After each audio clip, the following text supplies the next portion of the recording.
I think we're good. Is everyone good? We'll go ahead and get started. I'd like to introduce the 60th Mayor of Dallas, Eric Johnson. Thank you. Well, still morning. Good morning, everyone. Appreciate you being here.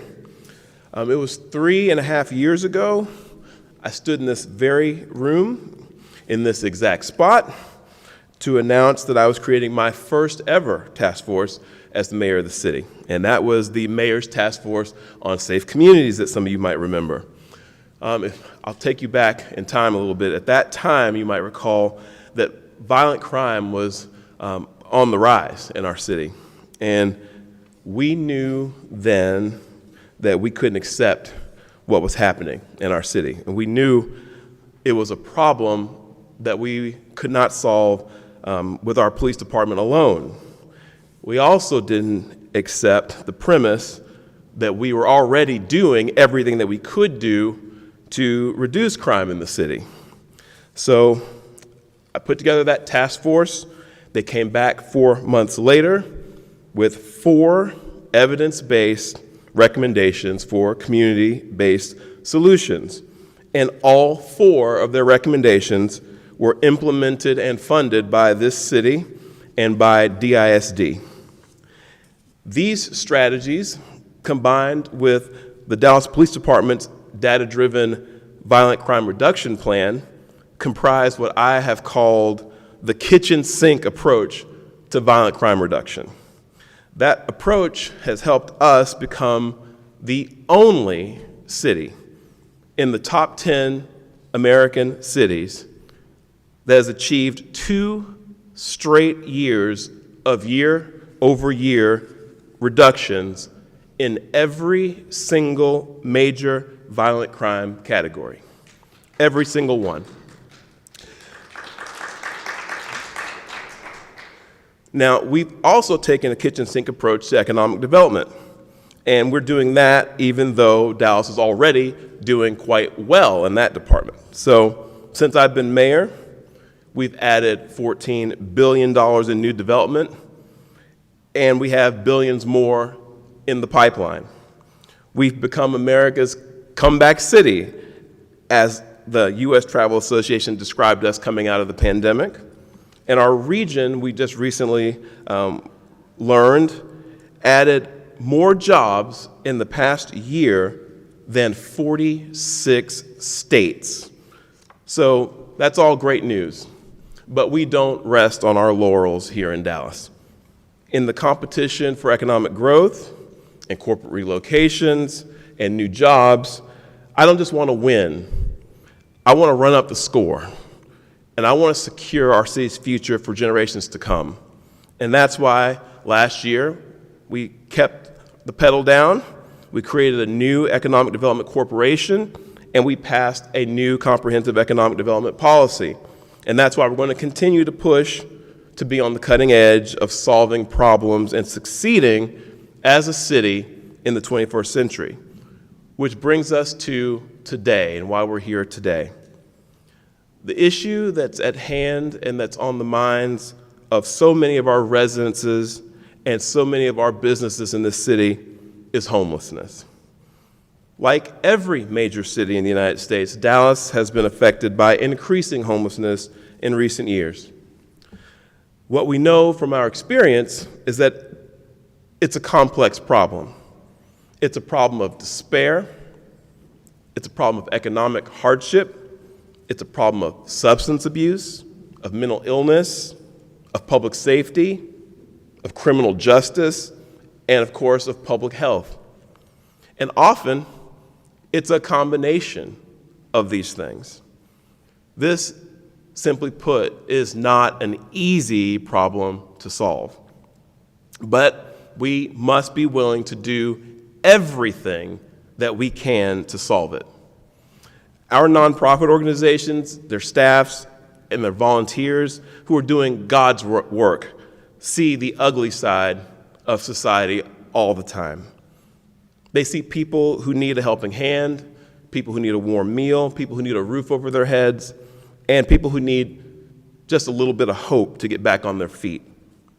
Meanwhile, we also have residents of this city who are also trying to get by and do right by their families and their communities, who want to go to work every day and come home, unfortunately, to see growing numbers of encampments in their neighborhoods. They see people passed out on the sidewalks. They see people walking naked on the streets. They see trash. They see waste. They see tents pitched on our freeway underpasses.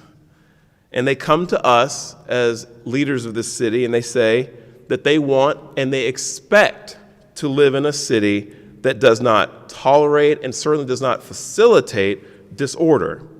And no doubt, everyone in this room and everyone in this city agrees with that. We all do. The data has shown us that Dallas is making strides in addressing homelessness, no doubt. Our rapid rehousing program has put nearly 2,000 people back into housing. And we've become more adept at inclement weather sheltering to keep people from freezing to death when the weather is cold. Our partner agencies and our continuum of care organizations report that they are working together better than ever. Yet and still, problems persist. And as with our strategy on public safety and economic development, it's my sincere belief that we have to throw the kitchen sink at this problem too. And that's why today, as I promised in my State of the City address late last year, I'm officially creating the Mayor's Task Force on Homelessness Organizations, Policies, and Encampments, or HOPE. The HOPE Task Force will be responsible for finding, developing, and recommending concrete solutions to reduce homelessness and to encourage healthier and safer communities throughout our city. And they're also going to be asked to find ways to accelerate the progress that's already happening and that we've already made, and to increase collaboration and cooperation within the entire region. Because while the city of Dallas has stepped up in major ways over the years, this cannot continue to be a Dallas city government problem alone to solve. We need Dallas County, we need our neighboring cities, we need nonprofits, we need medical institutions, and we need other levels of government to play a role in this as well. I am very pleased to be joined today by the 3 co-chairs of this task force, whom I've appointed because they offer a critical combination of experience and commitment to this issue. Those co-chairs are Peter Brodsky, the chairman of Housing Forward, formerly known as the Metro Dallas Homeless Alliance, Betty Culbreth, the chair of the Dallas Housing Authority and the former director of Dallas County Health and Human Services, and Ellen Magnus, the president and CEO of Family Gateway. In total, the task force on HOPE will have 10 members, and they will have until June 15th to produce their report. And when they're done with their task, they're going to be done. This task force will be no more after June 15th. This is not a new level of bureaucracy. This is an independent group of private citizens that is meant to advise what is best for Dallas and for solving this issue, and then move on. I'm looking forward to receiving and reviewing their report and their recommendations, and I'm grateful for their service and for their commitment to making sure we are all doing all that we can to help our city thrive. And with that, I'm now going to turn it over to my co-chairs, and we'll start with my good friend, Ellen Magnus. Thank you, Ellen, for your service.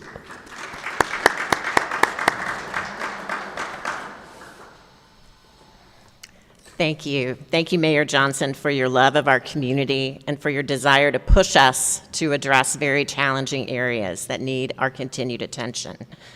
The truth is, homelessness is very complex, and there is no one-size-fits-all solution.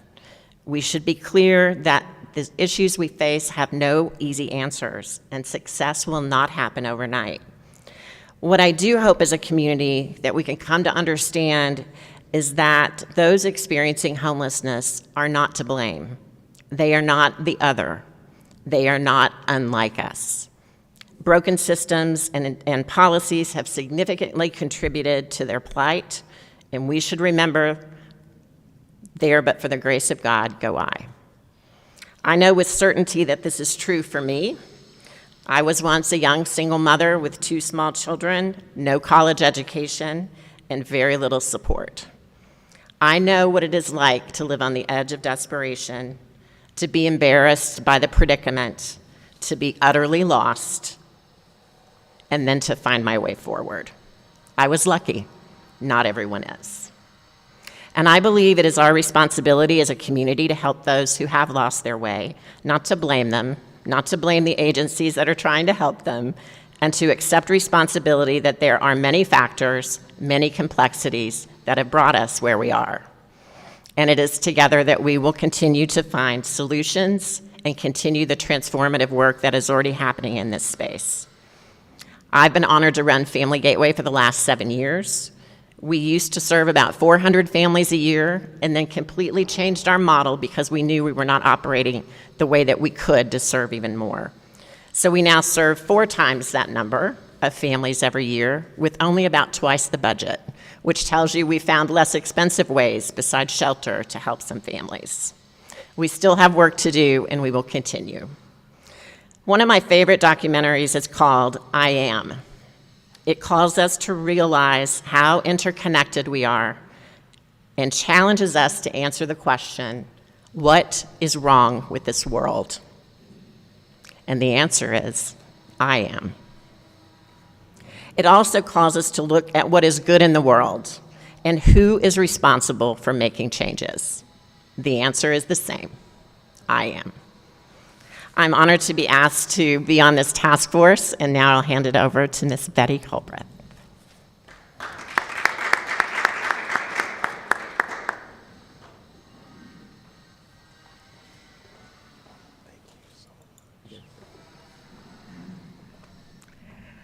Thank you very much. I was quite honored when the mayor asked me to serve in this capacity because I have spent my life professionally running agencies and serving in various capacities. But I come today because this is the first mayor who has stepped up to the plate and said, I want to do something about this now. Everybody, well, I'm not going to talk about it. Anyway, he stepped up to the plate and said he wants to do something. He's sincere about wanting to do something and put this task force together to do something so we can maximize the resources that we have to help our people. And I come to you not only as an executive director and a volunteer, but I come to you as a mother who saw her child walking down Oak Lawn completely out of his mind and living on the street.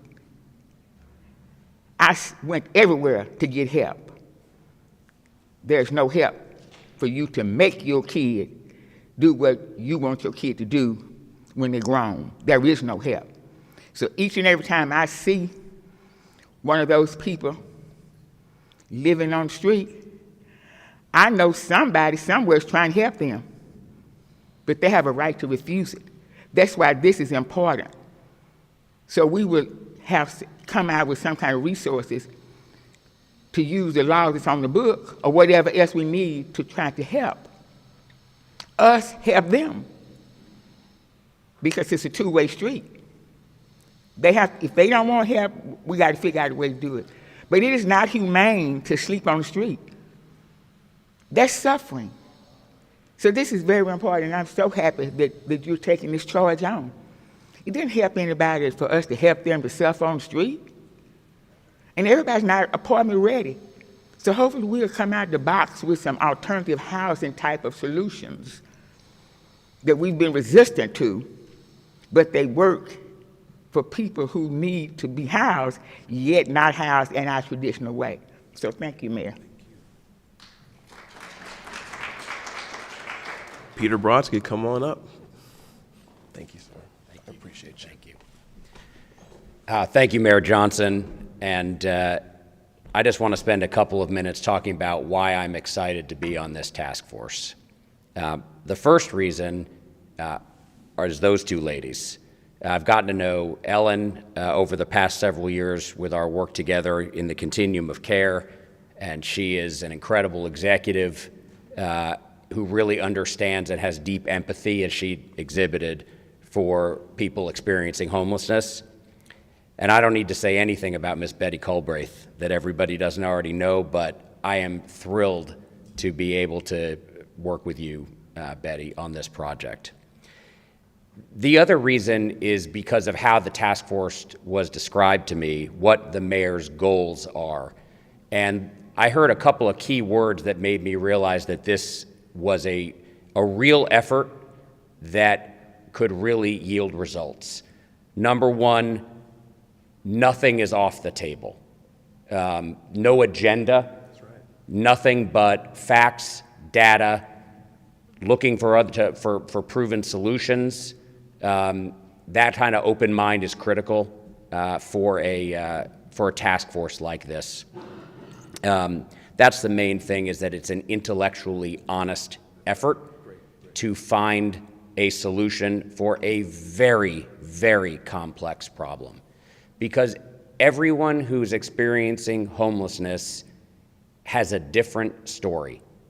There are so many root causes. On any given night, if you were to poll on any given night, about half the people who are experiencing homelessness, they will self-resolve within 30 days or so. Their issues are probably purely economic, and they are able to self-resolve. And at the other end of the extreme, you have people who have been experiencing homelessness for decades, and they have much more serious issues. And so, yes, mental health is an issue. Addiction is an issue. Housing is the issue, because the one thing that every homeless person has in common is that they are unhoused. And so we have to look at the spectrum of solutions to try to address the issues of thousands of people, each of whom find themselves where they are for a very different reason. So it's going to be hard, it's going to be long, but I'm incredibly excited to be part of this effort to look at this with fresh eyes, be open to everything, and most importantly, this was the other word that was used, collaborate. We don't want to reinvent the wheel here. We want to take what's going well and enhance it, and take what's not going well and figure out how to fix it and add some new things to the mix. I like the kitchen sink. So thank you very much for the opportunity, and I'm looking forward to working with you both. Stay here. Thank you. All right, we'll answer some questions if you have any. I don't know if you, I'm sure they'll have questions for the experts here. So, Ms. Culbraith, if you want to stay seated until you want to, you can stay there until you are asked a question, but please, go ahead. Yes, sir, Ken. How will this be different than the past task forces that there have been? There have been multiple task forces on homelessness in Dallas, and we recently passed a budget, $30 billion to go with the $7 billion that was announced last year. It's supposed to make some big difference. So how will this be different than all of that? I'll try to keep it short, Ken, because I could go on for a long time about my very different philosophy on task forces that I actually talked a little bit about in my remarks, but really I talked about it a lot when I created the Task Force on Safe Communities. The problem with task forces generally, usually, is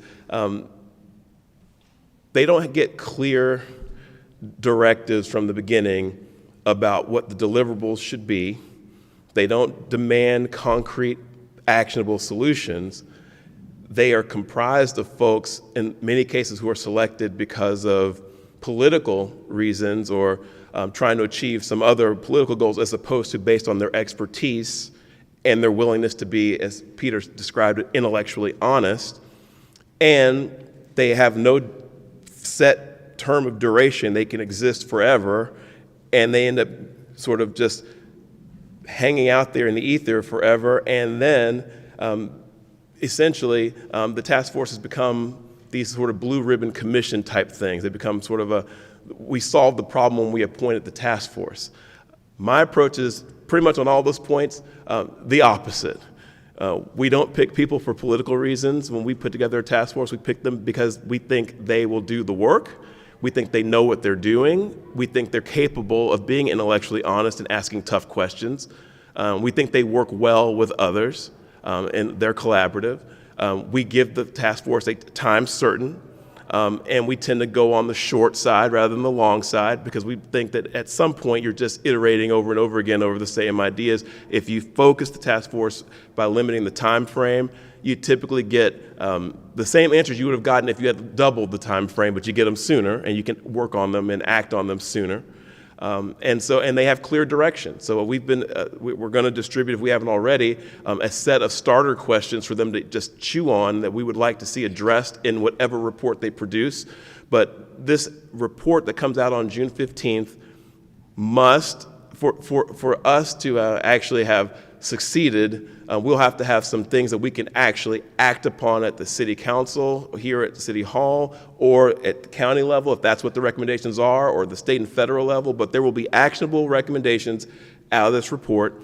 The task force's job at that point will be done, and then it will become the policymaker's job to go and find the resources or identify what needs to be done based on the recommendations and do it.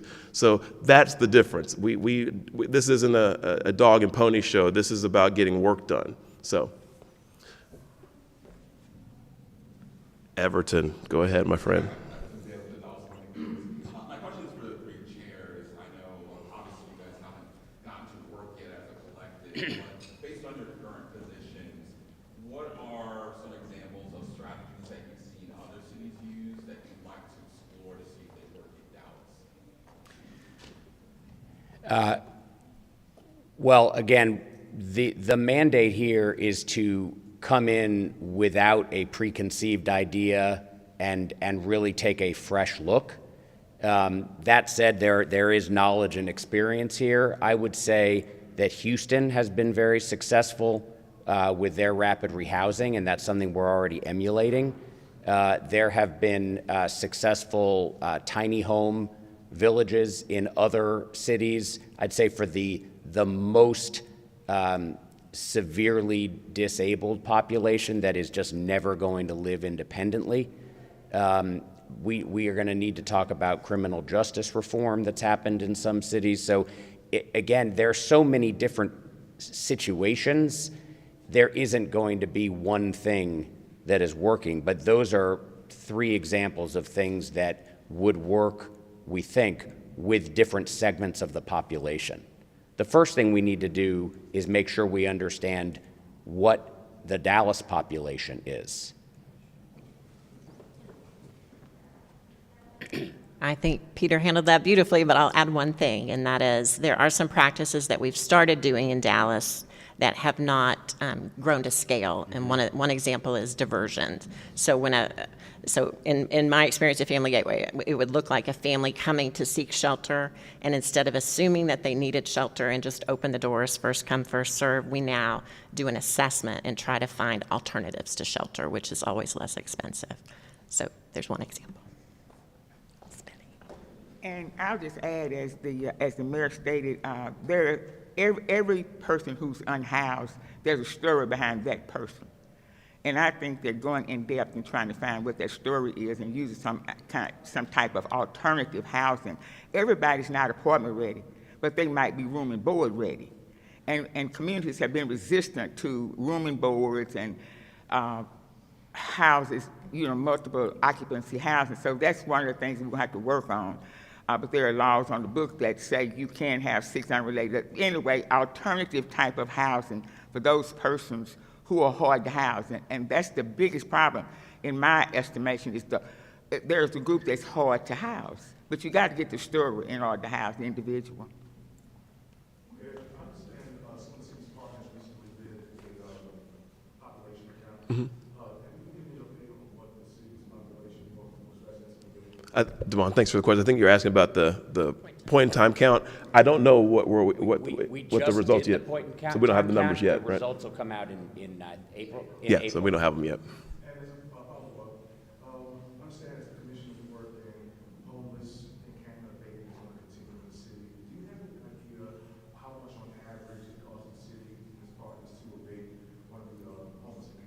I do not know, but I can find out. That's a question for the city manager's office. I can get you that answer pretty easily. Ken, did you just ask a question, Ken? Did anyone else want to go before we let Ken double up? Because he does that to me. He tricks me. What he'll do is he'll move from where he was, and I'll forget that he was already in the queue. That's good, Ken. You're still very wily. Okay, Ken, you can go again. I'd like to ask Peter Brodsky what has been done with the $70 million that was approved last year, and if there's been some progress on that, and if rapid rehousing, which was the priority there, has been successful so far. Where's the progress of that money? I never want to declare victory early, but we're very pleased with the project.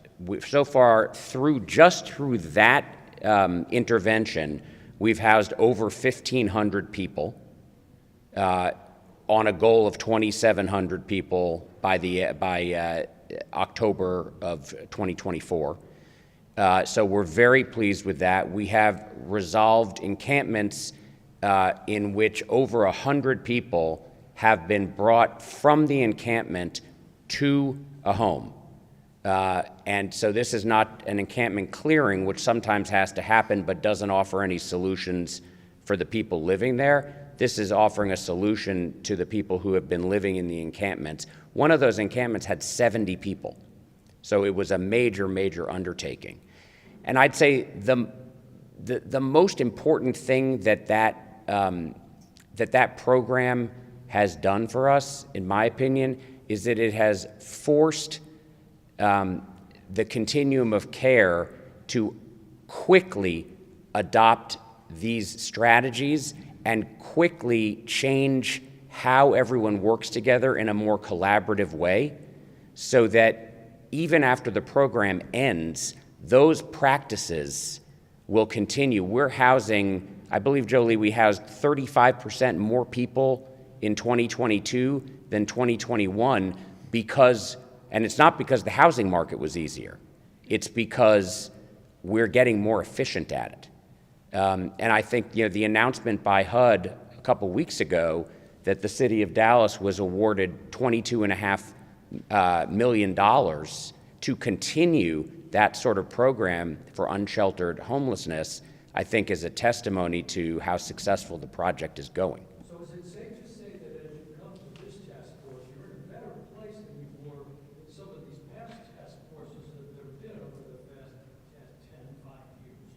That you're a little better off here now than you were before? In my opinion, yes, and I think there's two reasons. One is that the way that the continuum of care has been reimagined, and the role that Housing Forward, I'm biased, but the role that Housing Forward as the lead agency has taken in helping to direct strategy, and then importantly, the partnership with the city. We have never had, between the city and the continuum of care, such a robust collaboration. And one can't do it without the other, because they don't have the services that the continuum of care has, and the continuum of care doesn't have the powers and the other departments that the city has. So, we work very, very, very closely with Christine and Kim and the whole the Office of Homeless Solutions, and that, has been well funded by this mayor. And I would like to also I would like to also interject that Dallas Housing Authority has worked very faithfully with this group. 100% true. 100% So I have to My apologies. I have to give Dallas Housing Authority a plug, because we work very hard with this group. And the thing that's different about this task force, we're not in competition with each other. That's what's very important about this group. We're not in competition with each other for any money. Oh, did you have? Oh. Yes, I have a question. The city of Dallas, a little over a year or two ago, purchased 2 large facilities to house those that were homeless.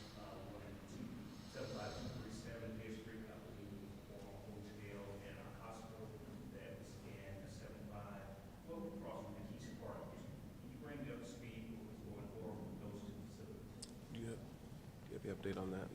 We can circle back with you after. We have the right people in the room. They're just not up here to to deal with that. But yeah, the Office of Homeless Solutions would be the people to talk to. With that, thank you all very much. We're going to send out a press release here shortly, so you'll have all that information, and I'm sure you'll get your one-on-ones here in just a minute. So thank you very much for coming. Thank you for being here. There'll be people who want to talk to you individually here, so hang around a little bit. Thank you for doing this. I appreciate you guys agreeing to serve. But if you'll stick around, I'm sure media will want to grab some of you guys to get some more. So thank you. Thank you.